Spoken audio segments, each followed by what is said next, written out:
What's going on? Welcome into Bomber Boys. Dylan Price, Justin Chevalella coming at you as we get together on this Wednesday evening, the week of the All-Star game. The game itself has come and gone, as has the Home Run Derby, as has the MLB Draft. The SBs tonight kind of concluding all the festivities in the sports world this week before 2 days off.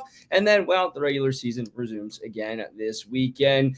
As mentioned with Justin Chevalella, Yankees had heavy presence in Atlanta. We will talk about that. We will talk about the trade deadline and who the Bronx Bombers could be targeting. And we are at the unofficial halfway point of the season. So Justin and I break it all down and kind of rank where our pinstripe panic meter is at with the Yankees heading into the back stretch. Before we get into any of that in a mixed bag amidst this pretty quiet week outside of the All-Star game in Yankee land, Justin, how are you doing?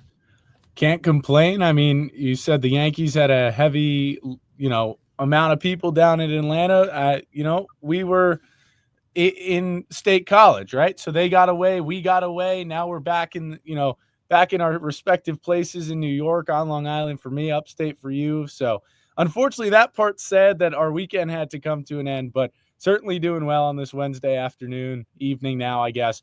But looking forward to talking about how are you? I'm doing well. Another day in paradise, working as news and sports team here for the Catskills News. A lot of stories, a lot of eventful stuff going on in the Catskills. Never a I, dull moment. I'm gonna tease this now. You did something to me on the Catskills sports report the other day that I felt was very rude. So just to let you know, at some point during the show, I won't even tease when it's gonna happen. I am going to get back at you for what you did to me on the Catskills sports report with Dylan Price.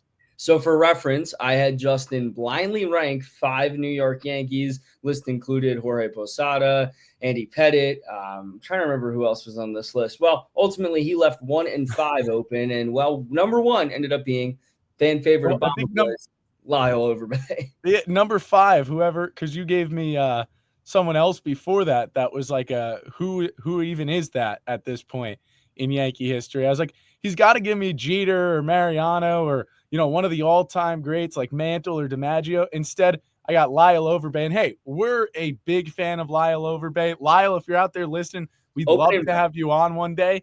But I mean, obviously, I think everyone, including Lyle, knows that Lyle Overbay is not the greatest Yankee of all time.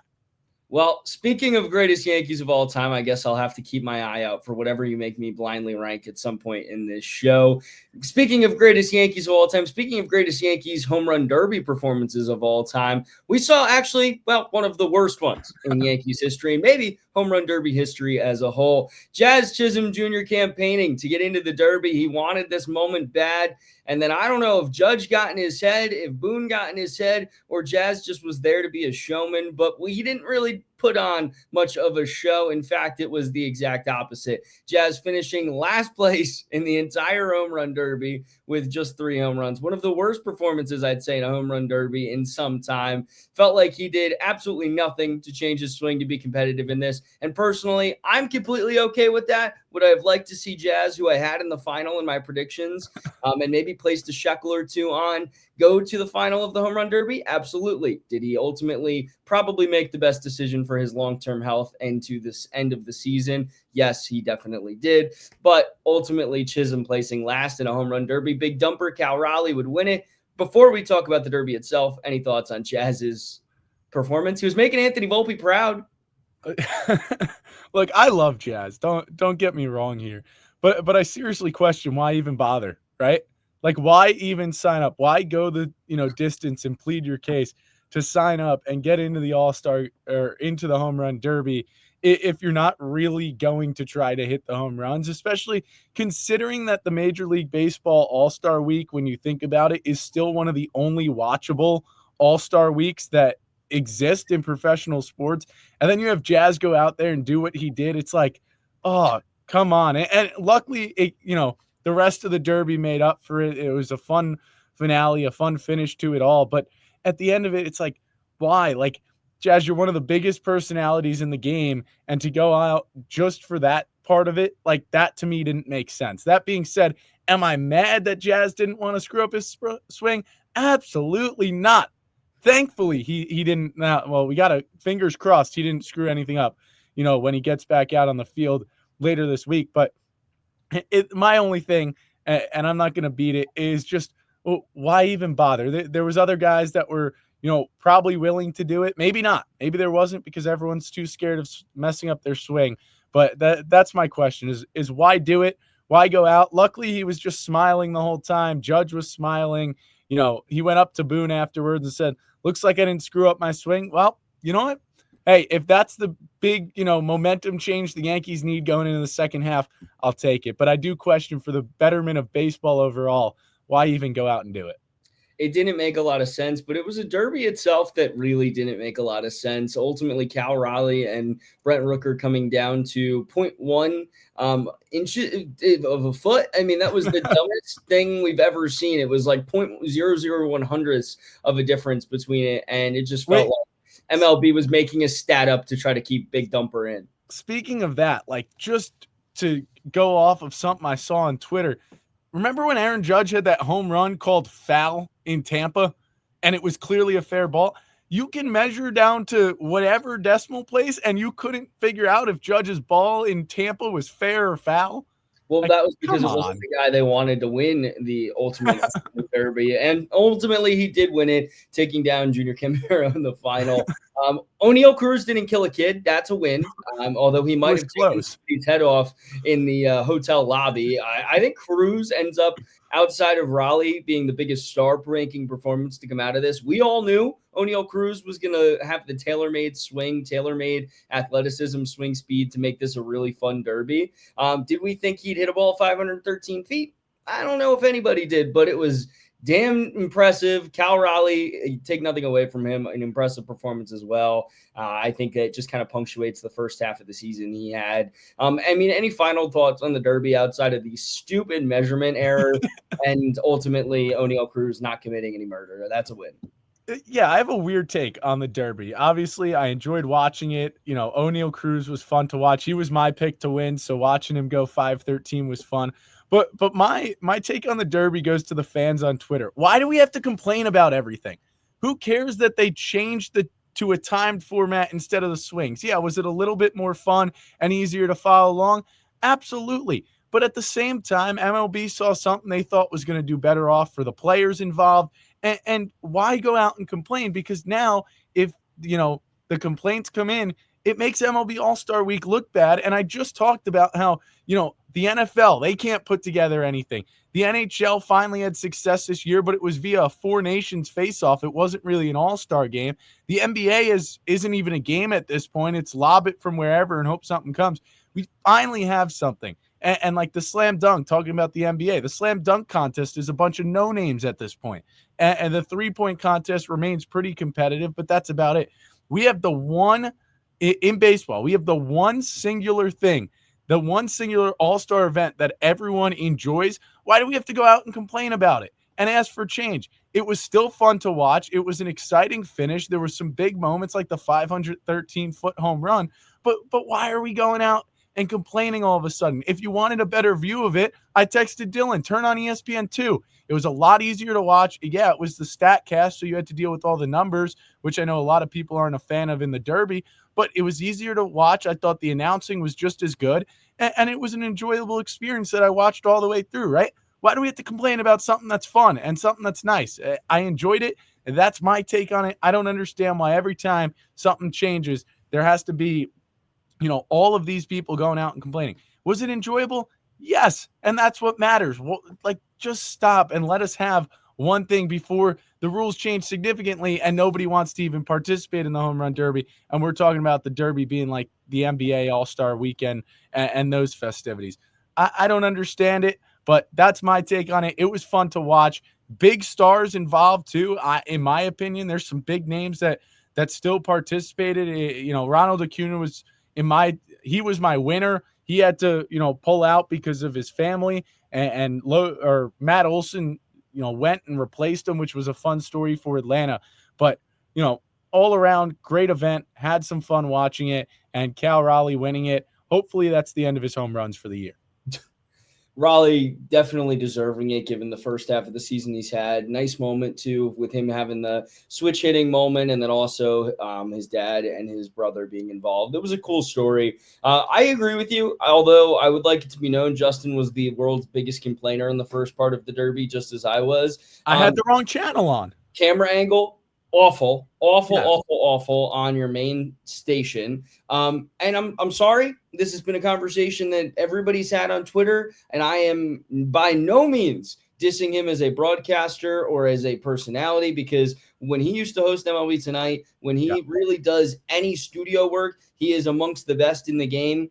But I am telling you, putting Karl Ravech on for the home run derby and that booth as a whole, I mean, they're just sitting there giggling, laughing, and chuckling at the size of these home runs. I mean, we're talking about, oh my God, amazing performance. The guy had 14 home runs. You're talking about James Wood at that point. You're talking about him, or it was the 8 home runs when I texted you before he ended up with 14 home runs. You're talking about this guy like he's the next coming of Babe Ruth as he's standing out there playing on a meaningless team this season, and he's a freak athlete, he's freak size. I had to change it to Kevin Brown. I couldn't stand it at that point. It was ridiculous. This goes on every time with Ravech. He's grossly underprepared for his college World Series calls they throw him on. Keep the people who are good at what they do on what they do. Mike Monaco has to be one of the best burgeoning broadcasters right now. What he's done for college baseball in his play-by-play has been outstanding. Put Chris Berman back. Just go doing that, his whole shtick the whole time. Hell, I probably could have watched McAfee do it the whole time because it would have been exactly the same, except one of them wouldn't have been trying to act like they were play-by-playing the whole thing. It was ridiculous. It pissed me off. It made it a borderline unbearable and unwatchable. And Kevin Brown, kudos to him. He did an exceptional job on the StatCast. That crew was miles ahead of whatever the hell they trotted out there for the main cast the other night. I was really ticked off because I love Karl Ravech. I really do. I think he's a great studio guy, but I'm kind of over the play-by-play side of it. They've kind of turned Sunday Night Baseball into more of a talk show with some play-by-play format at this point anyways, when they put the damn earpieces and everybody in the goddamn field at this point. I'm very ticked off. I have a lot of thoughts on ESPN's baseball coverage, but luckily we won't be seeing much more of it as things currently stand. If they reignite this deal and they'll ultimately put it on ABC, I have a sneaking suspicion Karl Ravech won't be the play-by-play guy at that point anyways. It'll be Joe Buck doing most of these Sunday night games, which should have happened the second he inked the deal to come over from Fox. There's my TED Talk. Stand on my soapbox. I love Karl Ravech, but keep him in the studio.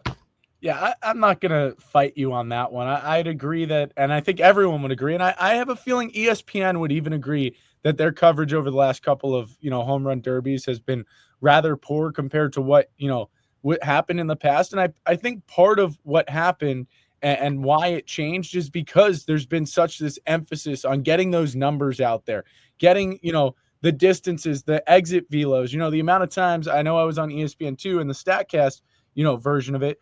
I'm hearing exit velocities on the line drive to right field. That necessarily not needed, and it was happening on ESPN, the regular one as well.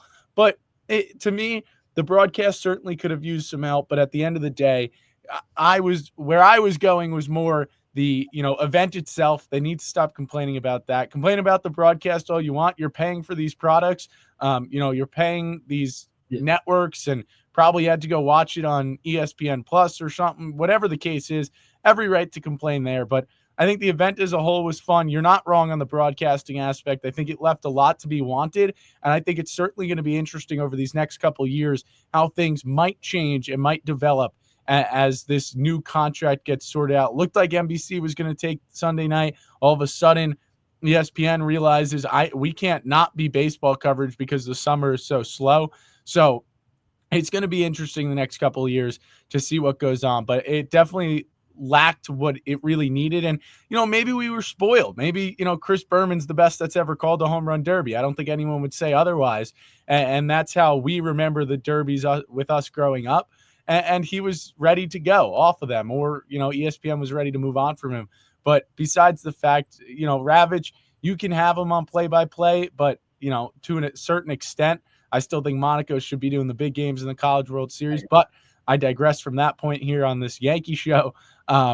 Obviously, I don't think Ravech fits the home run derby, and I don't think really there's a great way to cover any derby. I had to cover a derby last year in a 3-man booth, and I don't think that it was the greatest, thing ever either. I think really what a derby should be is probably just two.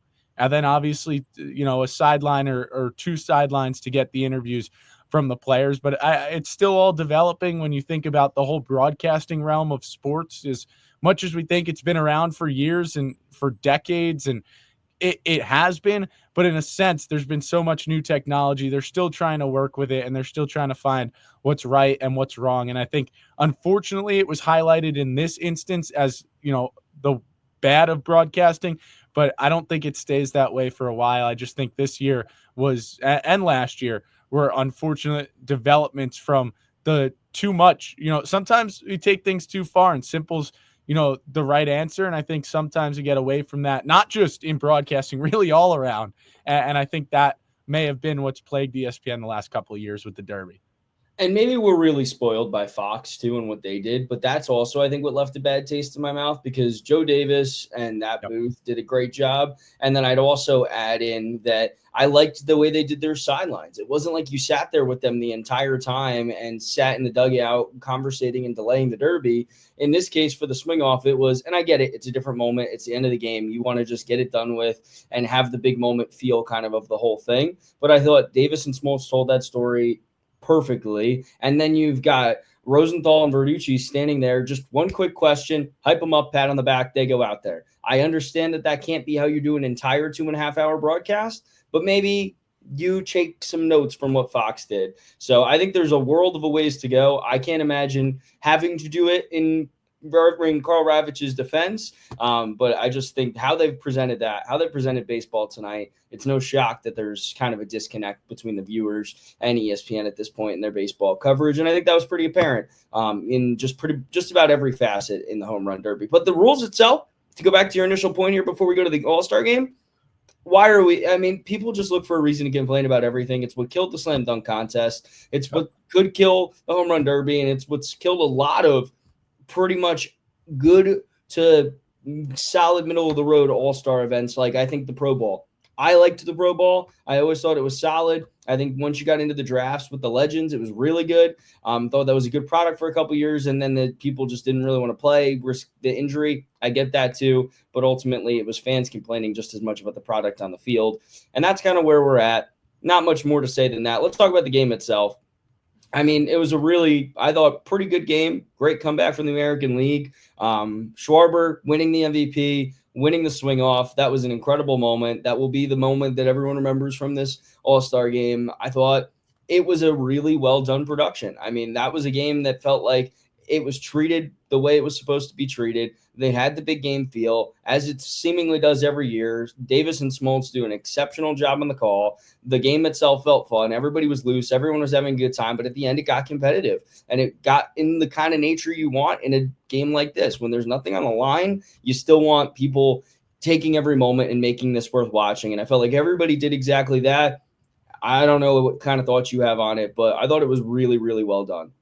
Yeah, I mean, I think the game was well done. I thought it was, broadcasted really good. I think it was really fun to watch. Unfortunately, I was exhausted yesterday, and I actually fell asleep in the ninth, so I missed the fun. I will admit that here. I went back this morning and watched the ninth and obviously the swing off. And anytime history is made, it's a good event, right? And history was made via the swing off and seeing Schwarber do what he did, and you think ahead. Right? This is where MLB can market. You think ahead to next year's All-Star game in Philadelphia, where if Kyle Schwarber sticks around, it won't be the swing off. You'll have that premier name in the home run derby, right? That's where my head went when I first saw the headline this morning before I ended up rewatching it and obviously creating a new thought later in the day when the tweets started to roll out about where I actually got really frustrated about All-Star Week. And that's the fact that Shohei Ohtani and Aaron Judge are unavailable for the swing off because they had gone back, changed, and there was a tweet that said a lot of the starters had, already left the ballpark. Timeout. Look, I get it. 90% of your team, or in most cases, 25 of 26 players are on your team, plus your coaching staff, are at home or on vacation and with their family. I get it. These guys are humans. They don't want to be around baseball 24/7. That being said, I believe that once you commit to the game, You got to be there the whole time. And I understand it's a long day too, right? And really a long week or long weekend. By the time they get there, they do, I believe, a media day and then picture day and the red carpet yesterday and obviously the game. But you're the biggest stars in the game and you're leaving early to the point where, I don't think Aaron Boone and Aaron Judge would have said, "Hey, Judge, you're in the swing off," considering the fact he's been very protective of his swing since he had to hit those home runs in Miami. But at the same time, he would have been an option instead of, maybe Aranda there like that, right? And to me, the problem is if you ask a non-baseball, person or non-baseball fan to name players, there's likely 3 names that they're naming: Aaron Judge, Shohei Ohtani, and Mike Trout, just because Mike Trout, a couple years ago was the face of baseball, right? And to me, when 2 of those 3 names who were at the All-Star game but were unavailable for this swing off, they already had, either left the park or at least left the bench. You're telling me that 2 of the biggest names in baseball, the 2 biggest names in baseball right now, walked away. That to me is bad for the game, right? I just talked about Jazz. Bad for the game in terms of his performance and not trying for the home runs in the home run derby. You were looking for for personalities to take baseball to the next level, to be those kids' idols, to be our, Derek Jeters, right? Or their Derek Jeters rather, and to me, that was frustrating to see when I woke up this morning and when I saw the tweets start to roll in all, throughout the day. You got to stick around. You're getting probably flown on a private jet home anyway, right after the game ends. You could stick around for a little longer and be there till the end and be there if you needed to be. And who knows what went on behind the scenes, and maybe there's, some extra circumstances that haven't been reported or anything. But to me, that was really disappointing to watch the, biggest names in baseball not be there. And they didn't need to necessarily participate, but how cool would it have been if we're talking about Ohtani and Judge either participating or at least being the ones at the top step of their dugout cheering for what was history in the MLB. And to me, that was a little bit of a failure. Sure, maybe it helps some guys get some more notability throughout the league and throughout, maybe the casual fan. But I got to say, it's quite disappointing when the 2 biggest names aren't there. I tend to agree. I think, you brought this topic up before we kind of started recording, and I at first kind of laughed it off because I was like, it's really not that big of a deal that they're not there. But then the more I think about it, if I was a fan who paid to be at that game rather than be somebody who's just watching on a television, after work, whatever, on a Tuesday night, if I'm a fan that made this big trip out to Atlanta, made the trip with the idea of seeing, quite frankly, 2 of those guys. That's the highlight of your trip, is seeing those guys play, because those are the kind of kids you're going to tell or the kind of players you're going to tell your kids, your grandkids about. So I get that part. I get that that's the price of admission, is to go in there and watch guys like Judge and Ohtani, quite frankly, to watch those guys who will be in the record books. You got your taste of that. They went off, they had their dinners, whatever. My only thought that I think you said perfectly that I would agree with you on is, what's 1 more hour? What's another hour and a half that you have to be there? You could come back out in street clothes. Nobody would have cared. Scooble came back out. Nobody cared. I think that it kind of made it funnier that he came back out in street clothes, because he still wanted to be there to watch his guys play, which I really respected on his end of things.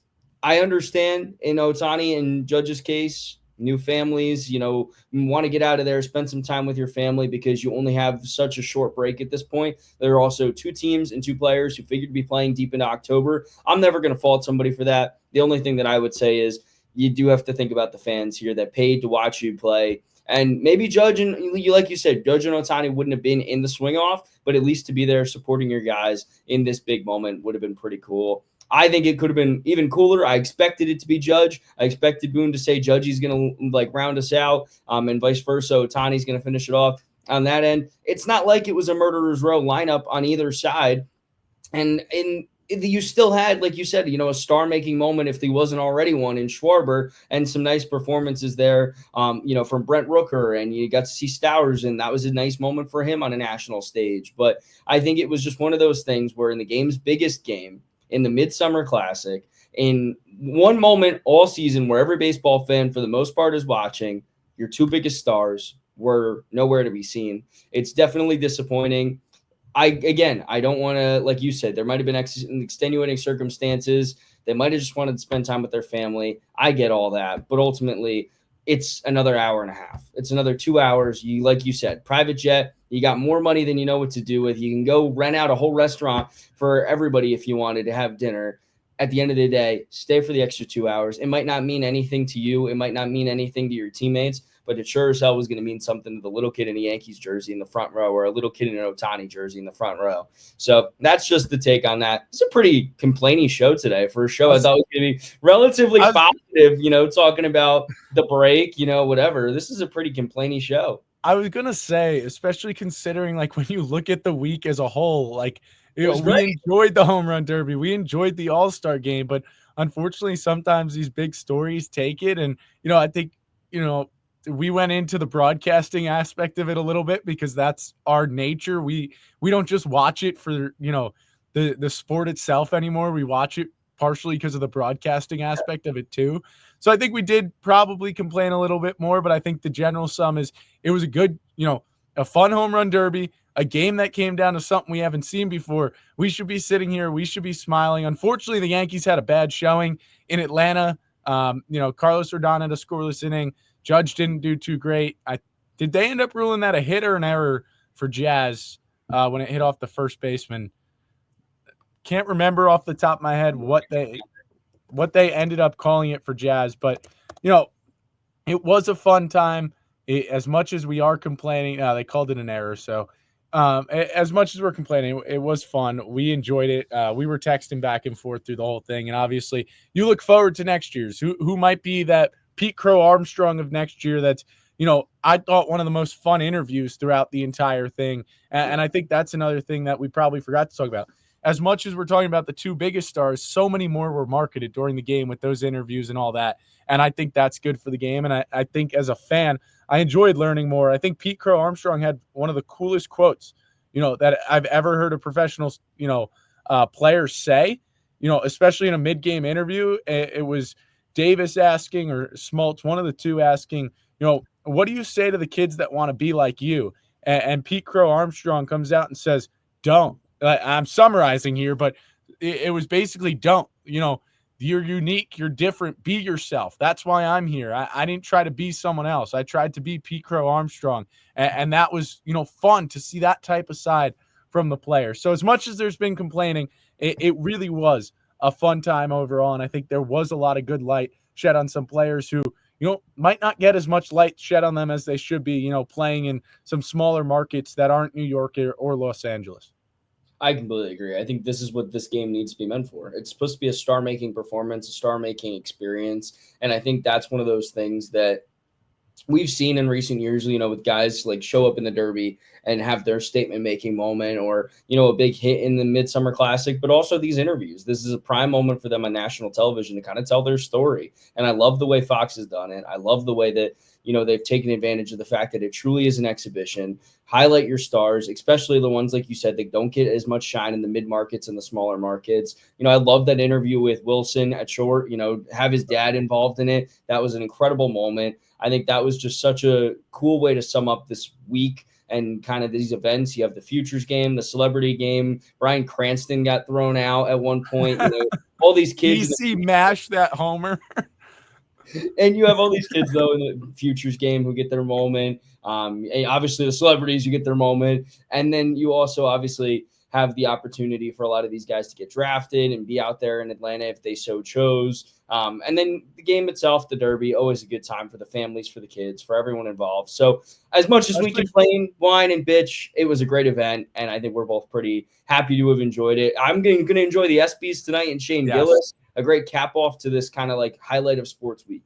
I was going to say, back to your point, especially that kid that robbed Caminero of a home run in the Derby, even though they ended up counting it. Can't wait for the ESPYs, though, tonight. Katie Schumacher-Cawley receiving the award for, perseverance, and that should be fun. Can't wait to see what her speech is. Those speeches each year, I think, are the highlight of, as much as they're a low light because of the circumstances that surround them, they're also the highlight when they're able to, go out and say what they end up saying. So I'm excited for the ESPYs tonight. That being said, we should probably move on to our next topic so we can watch the ESPYs tonight.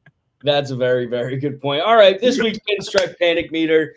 We have an updated standings for you here in the American League East. Obviously, Blue Jays still lead the New York Yankees, leading by 2 games. And Red Sox right on the heels of the Yankees, just 2 losses back right now. And then, of course, you have the Rays right behind the Red Sox, right in the thick of things, and the O's, who are still far from out of it, but are below 500 at this point in time. I think we saw a lot of the stars of all of these teams on display last night. We saw David Ortiz, Alex Rodriguez, Derek Jeter doing their predictions for who they think will make the World Series. All American League East teams, Red Sox, Yankees being trotted out by, well, their respective former players. So not exactly a lot of validity in their statements. But regardless, I think it's one of those things that is worth us talking about. We're at this point in the season, the true halfway point, even if it doesn't say it in terms of the games. This is the halfway point where you can kind of identify how the first half of the season's gone, where expectations should be for the second half of the season, and where panic should be. So, Justin Chavalella, I throw it to you here first. Where is your panic level at for the New York Yankees to, make it a 2-parter, make the postseason and then win the American League East?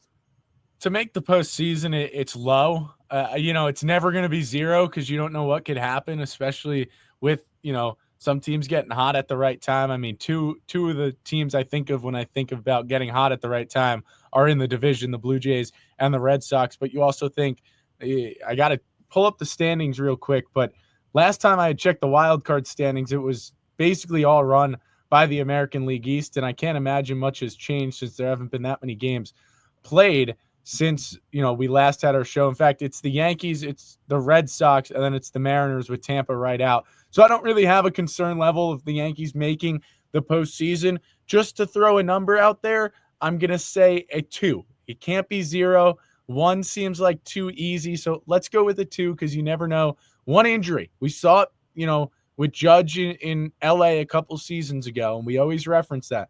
1 injury could derail the entire season for the Yankees. Obviously, the hope is no one's going to get injured and there's enough people around to, make up for them if they do. But I will put a 2 on making the postseason. What was the other one? Was it winning the AL East or was it making the World Series? Winning the American League East. You can do the World Series too. We can do a 3-parter. We All make right. our own rules here. There's no set guidelines. That's a good point. I wanted to follow your rules because you gave them to me on the Catskill Sports Report with Dylan Price over the weekend. I don't like and I couldn't deviate there. I'm not hitting you with it just yet. We'll get there in a second. Okay. Or 50 minutes. Who knows? The ESPYs, Justin. The ESPYs. To win the American League East, I will put it at a 5.5. I think that's about where I was sitting last week when we did the similar question. Blue Jays are hot. Red Sox are hot. Yankees are cold, then got, hot, and then cooled off with the games going into the All-Star break. So I don't think a 5.5 is unreasonable. I don't think it's too low. I don't think it's too high. Like, they're right there. They're, 2 games back of Toronto. There's plenty of games against Toronto. In fact, right out of the break, right? Or is it the series after you get out of the break? The Yankees are in Atlanta, and then they play Toronto on the road. You could make up those games in the next couple of weeks. And obviously, the only concern, the reason I didn't go with like a 4.5 or maybe even a 4 is the Yankees have struggled against the American League East this year. We talked about it on the last show. At the time, they were 10 for 16 against the division. I believe that sits the same since we last discussed it because they didn't play a division opponent going in to the break. That would be my one concern, is you've got to beat your division if you want to win the division. As much as it's easy to maybe go beat up on Atlanta coming out of the All-Star break because they've had a bad year, that doesn't do anything for you. I mean, it does, right? Obviously, any win counts, but the saying every win counts the same or a win is a win, that's not true, because a win against the Blue Jays is 2 games. It's a loss for them, a win for you. That's a 2-game makeup there. So I would go 5.5 there just because Blue Jays and Red Sox got hot as the Yankees cooled off. Obviously, time to change that. And then for the World Series, I mean, we're talking way extended out there. Got to go an 8.5. There's so many good teams in both leagues. Obviously, everyone considers the American League a little weaker, but just look at the AL East. There's 4 playoff caliber teams in the East, and obviously you go, of course, to the Houston Astros, who have been hot. The Seattle Mariners, who are that third wild card team at the moment, and of course the Detroit Tigers. So plenty of good teams in your way. And then if you get to the World Series, you're gonna have to face a team like the Dodgers or one of those teams leading in the National League, or even the Mets, who have a really good roster and have shown they can beat the Yankees. So I would have to put that one up there at an 8.5. Could even raise it to a 9. Okay, I'll start with to make the playoffs. I'm relatively confident that the only injury that would completely risk derailing them making it would be Aaron Judge. Knock on wood as I say it, that does not happen. I'll go because of that, because I think even if he got hurt, there's still so much depth on this team right now that they'd still be able to scrape their way in. I'll go pretty low, actually, with a 2.3. Because I think I feel pretty confident that they can survive mediocre middle of the road play and still keep above 10 games to 8 games above 500, which I think at the end of the day could be enough to get them into a wild card slot. The American League East, I think, is a lot tougher. So we've talked about this record for the past couple of weeks, but we haven't given out the record. So here's every team's record against American League East opponents in the American League East. The Red Sox, 20-13. Blue Jays, 16-13. Orioles, despite their rough season, and even 13-13. The Rays, remember, they just got kind of hot as of late, particularly Randy Arozarena. Rays 13-17, and then the Yankees 10-16. Yankees stand at last place in the American League East against American League East opponents, 10-16, or 10-16 rather. Just pausing for effect after I said that. I because of that, and because the Red Sox seem like they've kind of figured out that moving on from Devers might have helped things, I think, in that locker room a little bit. They've got the momentum of the kids kind of being all right in that regard. The fun kind of, this is superseding expectations season vibe. You've got the Blue Jays, who seem like they've started to put a lot of pieces together this season. I still think the Yankees are the favorite. I think the Yankees are the one team that isn't really hot right now of that bunch, at least going into the stretch in a 25-game sample size. So I'll go well, you said 6.5, right? What was this? American League East? League East. 5.5. I'll go 6.5. I'll go probably should have gone 6.5, but I'll go 1 point higher than you, because I think I that worries me, that 10-16 record against American League East opponents. And then so lastly, the World Series, it's got to be a lot higher than that. I'll go 8.7. I think that, there's teams that really scare me in the American League that could get hot at the right time, and that's really what it's all about, getting hot at the right time. So while I think the Yankees are still, in my opinion, the favorite to win the American League East, I think this is a much tighter division than anyone would have anticipated, and I think the Yankees are going to be in a much tighter American League than most people initially anticipated. Still think they might have the most talented and deep roster in the American League, but that is worth nothing if they don't eventually make it to the exact same stage as they did a year ago and win a pennant. But despite the talent on this roster, Nope. We're taking a timeout here. Halfway through the season. Yep, this is where I'm going to do this.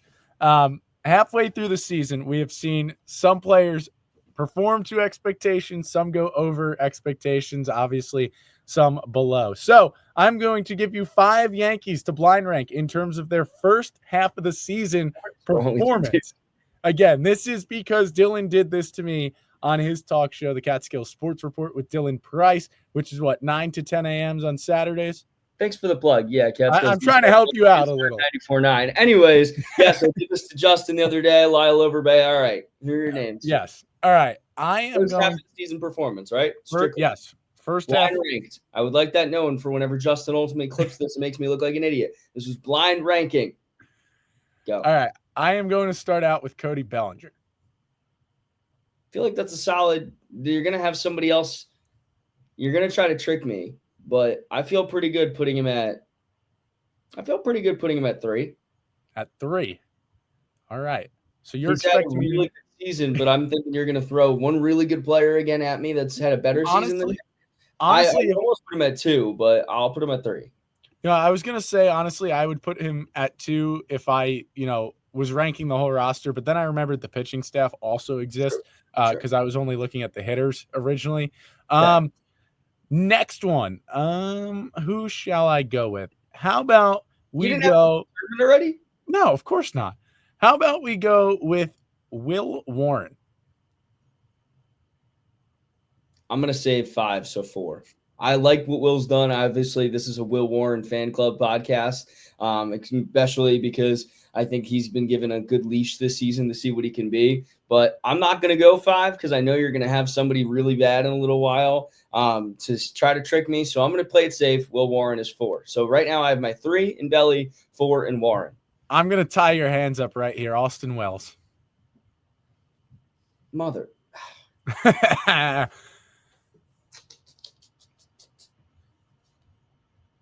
When he's hot, though, he might be the second best player.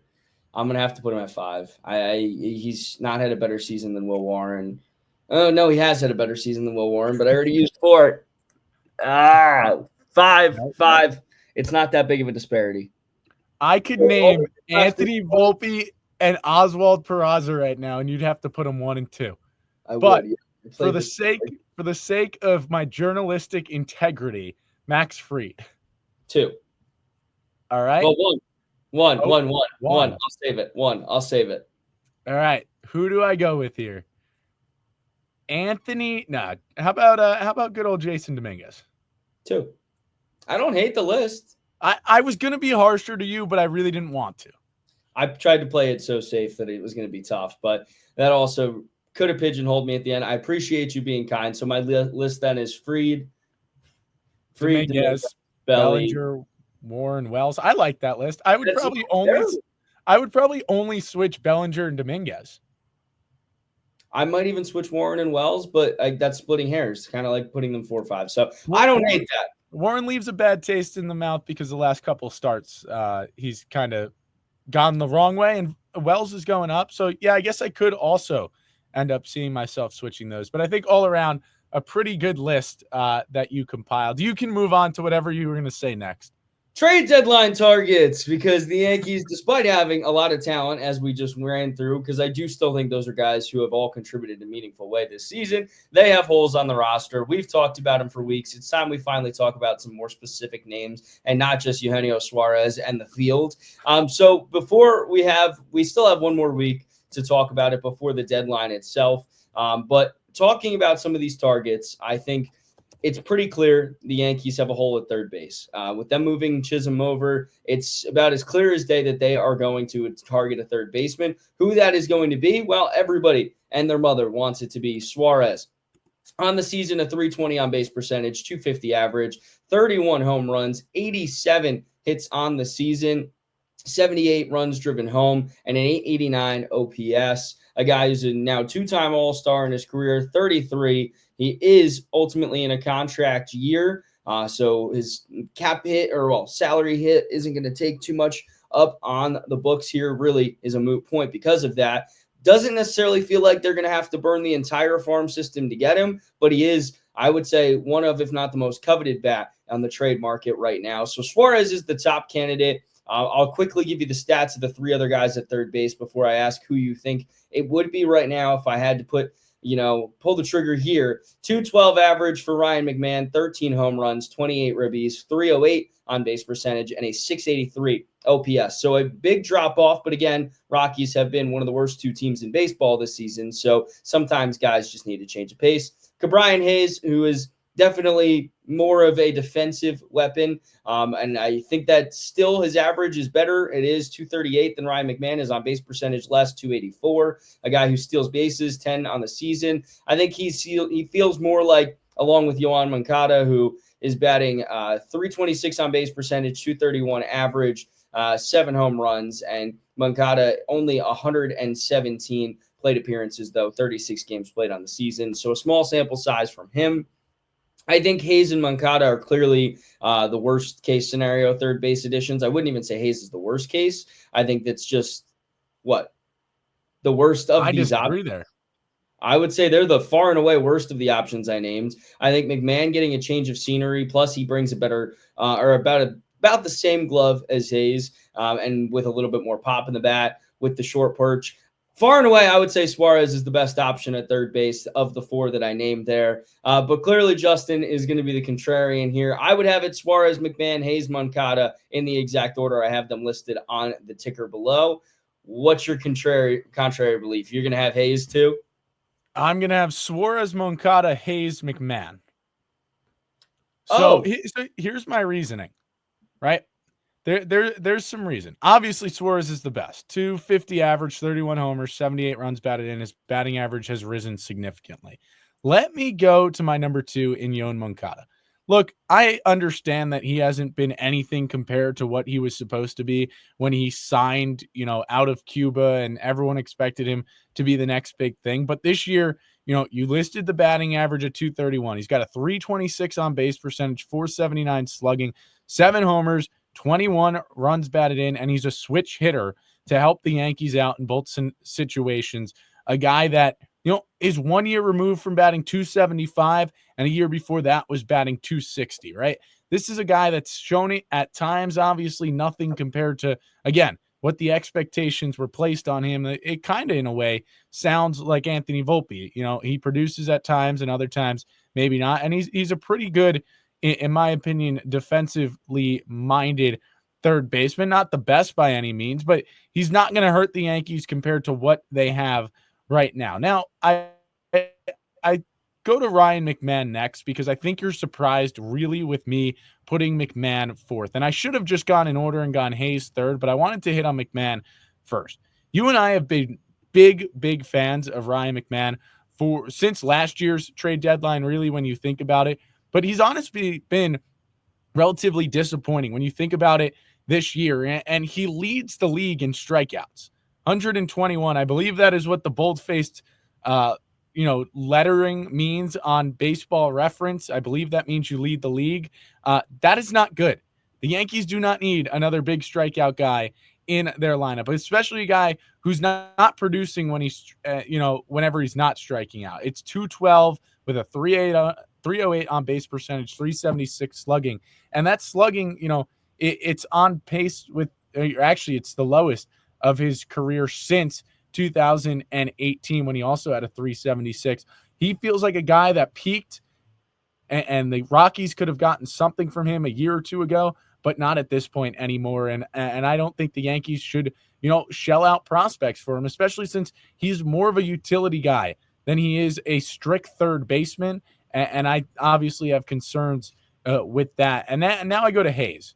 And the reason I have Hayes third is because I think he's, younger. He's got a better chance here to probably, show some potential, but it's been a bad year for him as well. And the reason you don't want Hayes, if you're a Yankee fan, he is signed through 2029.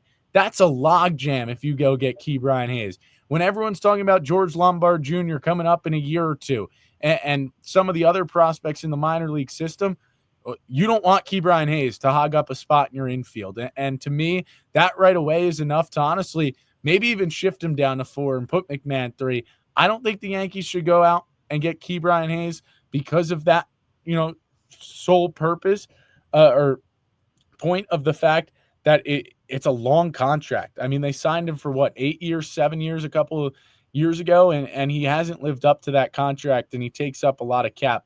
That being said, Suarez, he's going to take a lot for a rental. And I think that's where our conversation should probably center around is how far are you willing to go with a package? Are you willing to give away a Lombard or, Spencer Jones or a Cam Schlittler, who I think most people are okay with giving up after what I saw last week? I personally wouldn't be, but this is what happens. Injuries tied the Yankees' hands up, and instead of maybe having 2 really good pitching prospects, at least up for trades in terms of, AAA, in Warren and Schlittler, now you only have 1 in AAA, and everyone's seen what Warren's done at the major league level and can make their own assessment. That's what the injuries have done to the Yankees, and to me, I'm not sure how far a package I would go for a guy that could be a rental and not come back, and likely is a rental, considering I think the Yankees have bigger future plans with a guy like Lombard.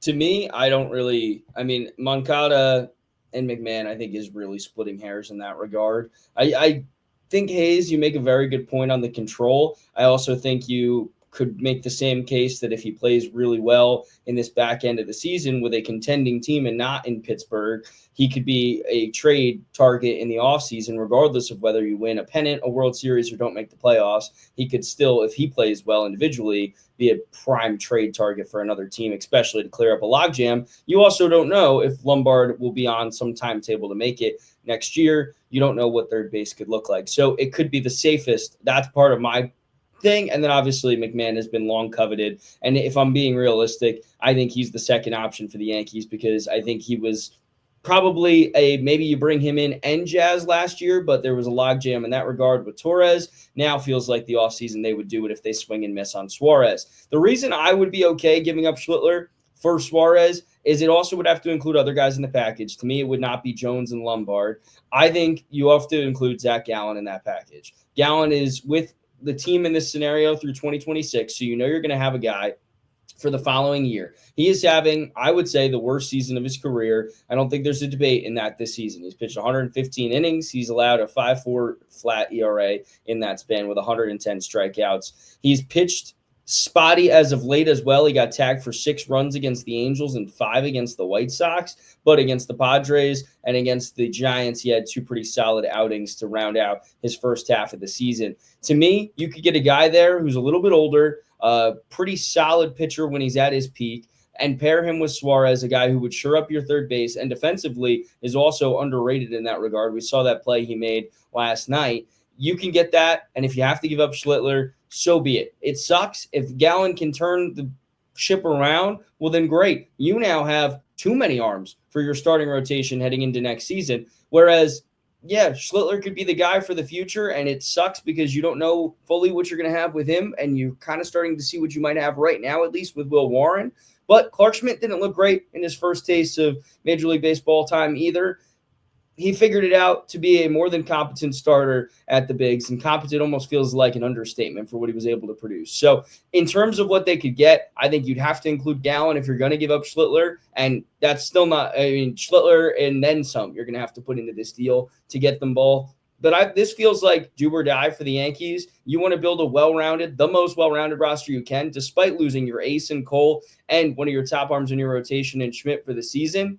I think this is the move you have to make. You have to pull the trigger. And I still think, I mean, it might be, I'll wait for your rebuttal on Zach Gallen. I still think that kind of closes the next question here because I think you need another starting pitcher. If you're going to part with Schlittler as well in a package and Suarez in its own right.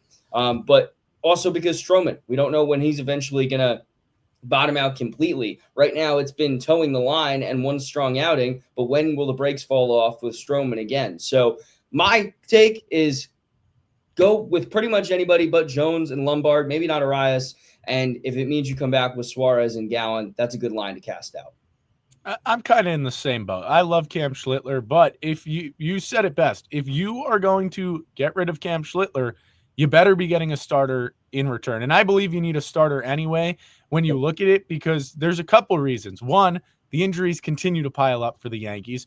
A lot of people don't realize that Max Fried has never pitched over 186 innings in his career. That he's on pace to shatter that. And I know Aaron Boone was asked about it if they're going to manage his innings, and he kind of said no, but we'll look at it. Right? You need somebody else there because Max Fried could tire out. You hope not, but he could end up on the IL for 15 days to just rest up. Right? The phantom IL stint. You look at Carlos Rodon and see that, a couple of his last couple outings, he's shown a sign of regression. Maybe he's tiring out too. And obviously Clark Schmidt's on the IL. Luis Heel should be back soon. But Stroman's in your, rotation right now. Will Warren's in your rotation right now, and Cam Schlittler is in your rotation right now. That to me, look, you and I are fans of Warren. You and I are fans of Cam Schlittler. You and I were once fans of Marcus Stroman.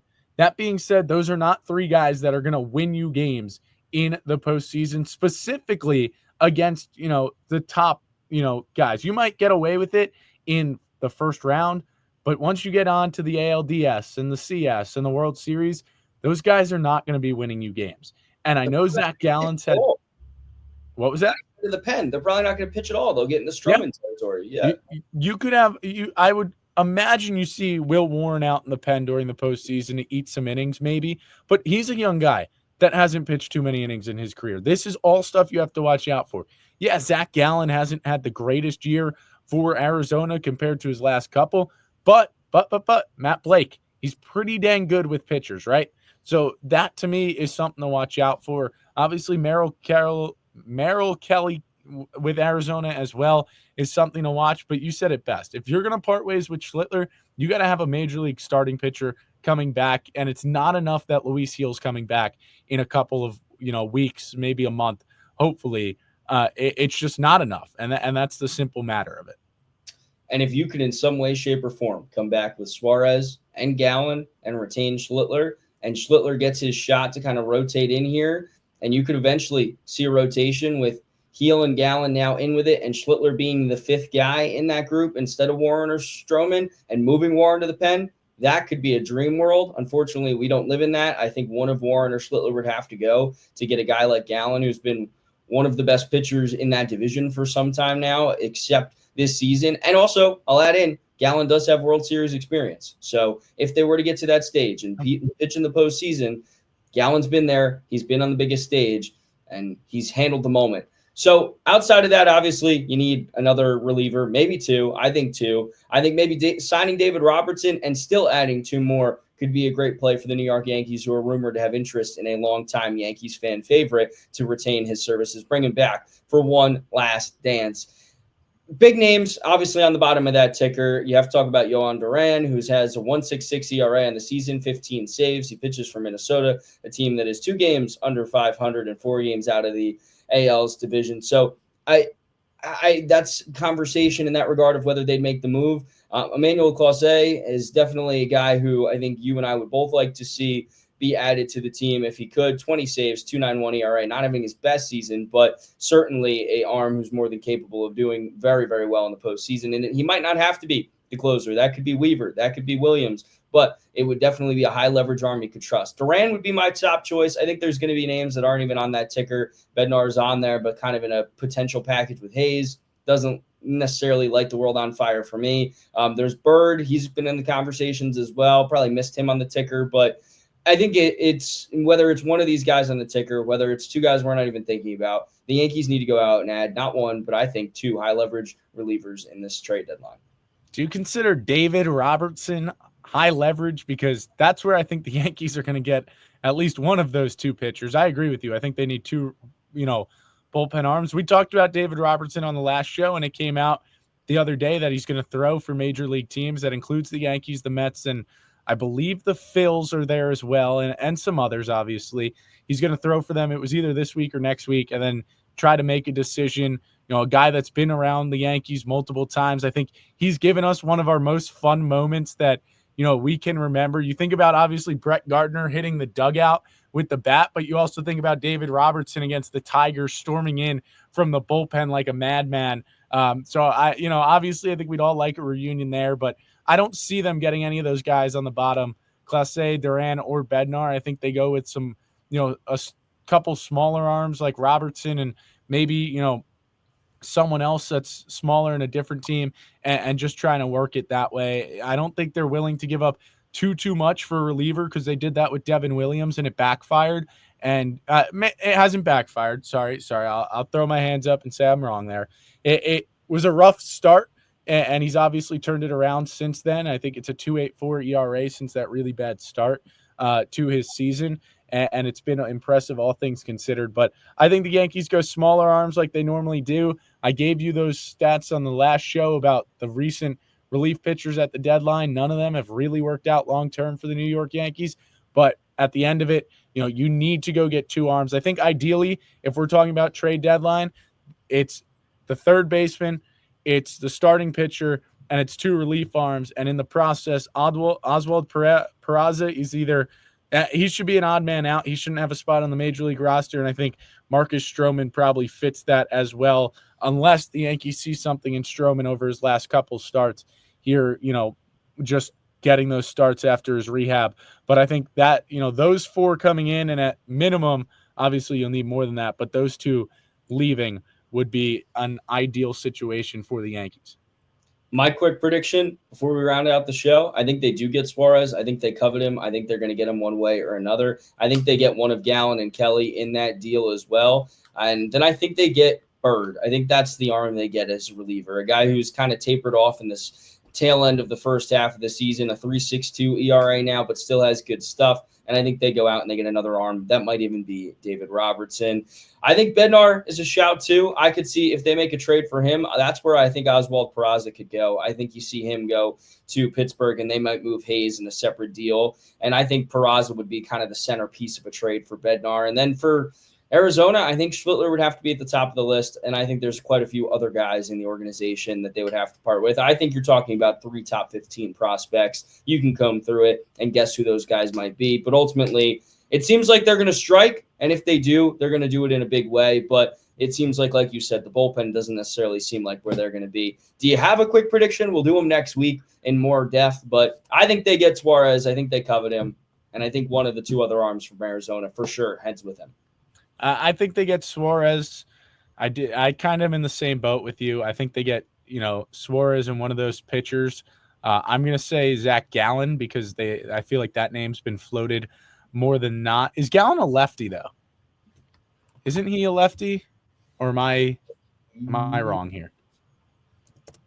Why can I nothing show up and see it? I just he's a righty. Yeah. Never mind. He is a righty.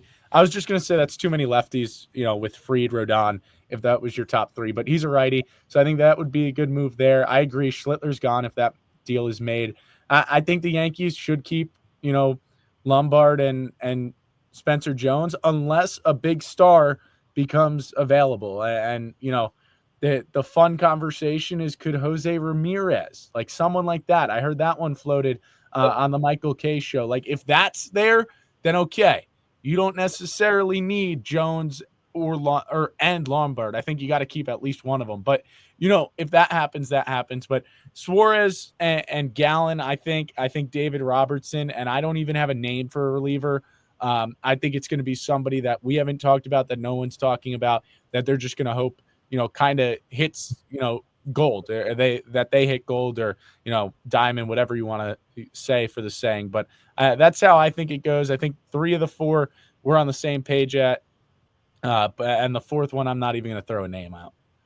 One surprise here, I could see them parting ways with Jones, especially with how hot he's been. They get Ramirez. I think they throw Clause in that deal as well, and they dump a couple guys from the farm. I think it would be one of the biggest moves. And I think we'd all take that. I think everybody would, because you get a guy in Ramirez who immediately changes this trajectory for this team. I think they go from one of the best teams in the American League East and the best team arguably in the American League East, one of the best teams in the American League, to arguably one of the best teams and most deep teams in all of baseball. And I think that's a fever dream. 46 and 49 is Cleveland, and I think they believe in what they have there. But if you're Brian Cashman, you got to do your due diligence. And, he made it sound like he was going to go the extra mile this deadline. And I think the Yankees realized they missed an opportunity last year, and you only got so many more years of Aaron Judge doing what he's doing. And obviously, even beyond this year, you don't know if Bellinger comes back, if he opts out and goes elsewhere. And that's just one of many guys you could go through. That's not for today to do, but obviously you don't know what next year looks like. This is a chance to win. This is a good chance to win if you can get the right pieces. And I think the Yankees, if that means parting ways with 4 or 5 top prospects, I wouldn't do it all in one deal, but if you have to do that in a couple of deals to make this good, I would say the one guy that I think everyone would agree is untouchable would be Lombard. I think Jones is probably the odd guy out. They promoted him to AAA for a reason, in my opinion. And I think they kind of did that with Cam Schlittler for a reason, too. Let him show up at the major league level for 2 starts. He's only had 1. He's going to pitch out of the break, I believe, against Atlanta. And I think it's just a test of what this guy could be if that team he's traded to continues on with it this year, if they put him back in the minors and, have him be a rookie next year. Whatever the case is, I think Schlittler's kind of in the same boat as Jones. They earned promotions within the Yankees organization as a tryout for other organizations. Who would have ever thought we'd be talking about a year where we haven't seen Luis Gil, the reigning American League Rookie of the Year, pitch? The ace, Garrett Cole, out for the season. Clark Schmidt's now down. You didn't see Stanton until halfway through the first half of the season, and Belly really didn't get comfortable for quite some time. And yet the Yankees could still be a deadline move or a few away from being the top team in the American League. That's what we're hoping for, and it might take some serious farm system dumping from Brian Cashman and co.